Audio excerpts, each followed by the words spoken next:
जो कुछ होना है वो हो कर रहेगा। जूं जूं वक्त गुजर रहा था, ऐसे ऐसे वाकयात हो रहे थे जो इससे पहले इंसानी तारीख में कभी नहीं हुए थे। उस वक्त अरब का रवाज था कि नए पैदा होने वाले बच्चों को गांव की औरतों के साथ भेज दिया जाता ताकि वो साफ और खुली हवा में परवरिश पाएं और बेहतरीन अरबी जबान सीखें। उन्हीं दिनों कबीला बनी साद की एक नेक औरत हजरत हलीमा सादिया रज़ियल्लाहु ताला अन्हा भी मक्का पहुंची। रिवायात में आता है कि हजरत हलीमा सादिया रज़ियल्लाहु ताला अन्हा खुद ये वाकया यूं बयान करती थीं कि मैं अपने शोहर और एक छोटे बच्चे के साथ कबीला बनु साद की औरतों के साथ निकली। हमारा मकसद ये था कि मक्का जाकर दूध पीने वाले बच्चों को ले आएं ताकि उनकी परवरिश करें और बदले में कुछ पैसे मिल जाएं। उन दिनों हमारे इलाके में कहत आया हुआ था। हमारे पास एक कमजोर सी सफेद गधी थी जिस पर मैं सवार थी और एक ऊंटनी भी थी, लेकिन वो ऊंटनी बहुत ही कमजोर थी और उसके थनों में एक कतरा भी दूध न था। मेरा अपना बच्चा भी भूख से रोता रहता क्योंकि मेरे सीने में भी दूध बिल्कुल नहीं था। हम रात भर जागते रहते और दिल ही दिल में अल्लाह रब्बुल इज्जत से दुआ करते कि शायद बारिश हो और खुशहाली आ जाए। मेरी सवारी इतनी कमजोर थी कि काफले की सब औरतें मुझसे तंग आ गईं।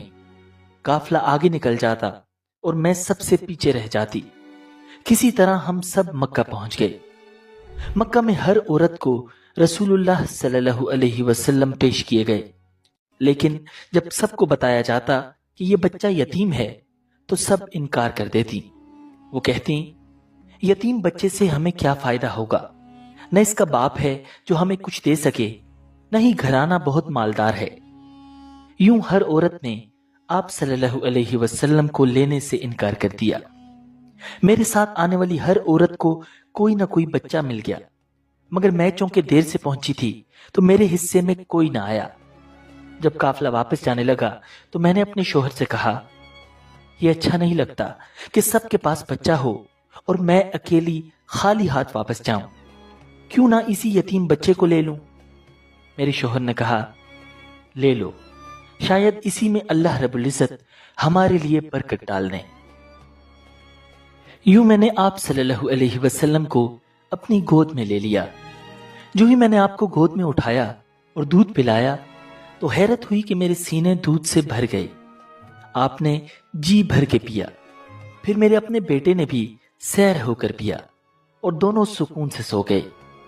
ये वो रात थी जब पहली बार हम सब चैन की नींद सोए। मेरे शोहर ऊंटनी के पास गए तो देखा